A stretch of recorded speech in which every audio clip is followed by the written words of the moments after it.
बघा मुलांनो इकडे बघा, तर आपल्याला बेरीज आणि वजाबाकी याचे हे शाब्दिक उदाहरण आहे. कोणते उदाहरण आहे? शाब्दिक उदाहरण आहे. म्हणजे यामध्ये दोन क्रिया कराव्या लागतात. बेरीज पण करावी लागते, वजाबाकी करावी लागते. कधी वजाबाकी करावी लागेल, कधी बेरीज करावी लागेल. म्हणजे कोणतीही क्रिया मागे पुढे येऊ शकते. तर हे बघा, प्रश्न पहिला, धोलपूर गावाची लोकसंख्या 12,815 आहे. त्यापैकी 5,627 पुरुष व 4,598 स्त्रिया साक्षर आहेत. कशा आहेत? साक्षर. साक्षर म्हणजे शिकलेल्या, लिहायला वाचायला येते त्यांना अशा. किती? एकूण लोकसंख्या आहे 12,815 आणि त्यापैकी 5,627 ही काय आहे? पुरुष साक्षर आहेत आणि 4,598 स्त्रिया साक्षर आहेत. समजलं? तर त्या गावाची निरक्षर लोकांची संख्या किती? मग आपल्याला पहिले काय करायचं आहे? ऋषी इकडे बघ, साक्षर. मग बघा 5,627 साक्षर पुरुष आहेत आणि 4,598 साक्षर स्त्रिया आहेत. हे साक्षर स्त्री पुरुष आणि साक्षर स्त्रिया याची काय करायची? पहिले बेरीज करायची. याची बेरीज करायची. 7 आणि 8 15 15 5 हातचा आला 1 9 आणि 2 11 11 हातचा 1 12 12 हातचा आला 1 6 आणि 5 11 11 आणि हातचा 1 12 2 हातचा आला 1 5 आणि 4 9 हातचा 1 आता मला सांगा, साक्षर पुरुष आणि साक्षर स्त्रिया यांना जर एकत्र केलं तर ही संख्या कोणती झाली? 10,225. म्हणजे हे त्या गावातले, इकडे बघा, त्या गावातले एकूण साक्षर झाले. हे काय झाले? एकूण साक्षर लोकसंख्या झाली त्या गावातली. इकडे बघा सर्वांनी, त्या गावातली एकूण साक्षर लोकसंख्या झाली 10,225. 10,225 आणि त्या गावाची एकूण लोकसंख्या आहे 12,815. एकूण लोकसंख्या 12,815. मग बघा इकडे हात खाली करा तुमचे, इकडे लक्ष द्या. आता 12,815 या एकूण लोकसंख्येमधून साक्षर आहे 10,225. ही कशावरून काढली आपण? साक्षर पुरुष आणि साक्षर स्त्रिया यांची बेरीज केली आणि ती बेरीज झाली 10,225. हे झाले एकूण त्या गावातले साक्षर. आता साक्षर जर एकूण लोकसंख्येमधून वजा केले तर काय राहतील रे? काय राहतील? निरक्षर. सानिका काय लिहून राहिली तू? इकडे बघ ना. हा, मग त्या गावाची लोकसंख्या आहे 12,815. या एकूण लोकसंख्येमधून जर ही साक्षर लोकसंख्या जर वजा केली, लिहिता वाचता येणाऱ्या लोकांची संख्या जर वजा केली, याच्यामधून एकूण लोकसंख्येमधून आपण वजा करू 10,225. ही वजा करू साक्षर लोकसंख्या. मग याची वजाबाकी केल्याची, वजाबाकी किती? 5 5 गेले 0, 1 2 जात नाहीत. 8 पासून याला इथे 1 द्या, इथे झाले 11. 11 2 गेले 9 राहिले. 11 2 गेले 9 राहिले. हा, इथे 8 मधून इथे 1 दिला तर इथे किती राहिले होते? 7. 7 मधून 2 गेले 5 राहिले. 5 राहिले.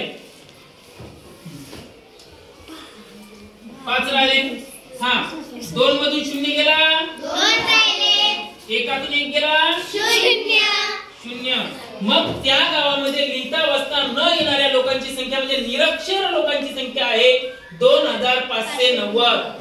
2,590. तर या शाब्दिक उदाहरणामध्ये आपल्याला बेरीज आणि वजाबाकी ह्या दोन क्रिया करायचं काम पडलं. त्यानंतर इकडे बघा दुसरा प्रश्न. वन विभागाने, वन विभाग म्हणजे जे जंगलाचं संरक्षण करण्यासाठी महाराष्ट्र शासनाचा विभाग असतो त्याला वन विभाग म्हणतात. वन विभागाने काय केलं? जंगलात लिंबाची झाडे 27,846 व सागाची झाडे 46,258 लावली. म्हणजे त्यांनी सागाची झाडे लावली आणि लिंबाची झाडे लावली. तर त्यापैकी 50,789 झाडे जिवंत राहिली. 50,789 झाडे जिवंत राहिली. बाकी झाडे वाळली. तर वाळलेल्या झाडाची संख्या किती? मग बघा, लिंबाची झाडे लावली आणि सागाची झाडे लावली, यांचं टोटल केले की एकूण झाड, कारण त्यांनी दोनच प्रकारची झाडे लावली समजा. मग लिंबाची झाडे आहेत 27,846 आणि सागाची झाडे आहेत 46,258. मग याची जर बेरीज करू आपण, ही दोन प्रकारची झाडं लावली, तर याची जर बेरीज केली तर त्या जंगलामध्ये वन विभागाने एकूण झाडं किती लावली त्याची आपल्याला काय येईल इथं बेरीज येईल. 8 आणि 6 पटापट सांगायचं. 8 आणि 6 14 हातचा आला 1 5 आणि 4 हातचा 1 10 हातचा आला 1 8 आणि 2 हातचा 1 11 हातचा आला 7 आणि 6 7 आणि 6 13 आणि 1 14 हातचा आला 4 आणि 2 6 आणि 1. आता लिंबाची आणि सागाची झाडं लावली, त्याचं टोटल झालं 74,104. 74,104. हात खाली करा. 74,104 हे एकूण झाडं आहेत लावलेली. किती? 74,104 एकूण झाडं आहेत लावलेली. आता बघा, तर जिवंत झाडं जर आपण एकूण झाडामधून वजा केली तर वाळलेली झाडं कळतील आपल्याला, कळणार की नाही? इकडे बघा, एकूण झाडं आहेत 74,104 आणि जिवंत राहिले 50,789. तर आपण वजाबाकी करू. 4 मधून 9 जात नाही, 4 मधून 9 जात नाही. मग आपण काय करू, याला शून्याला मागता येते का? नाही. वर एक काम करा, तुम्ही याची वजाबाकी केली का? केली वजाबाकी? त्याचं उत्तर किती आलं?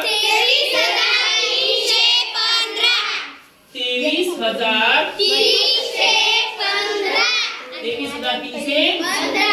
हा, तर बघा 14 मधून 9 गेले, 14 मधून 9 गेले 5 राहिले. बरोबर आहे. ठीक आहे.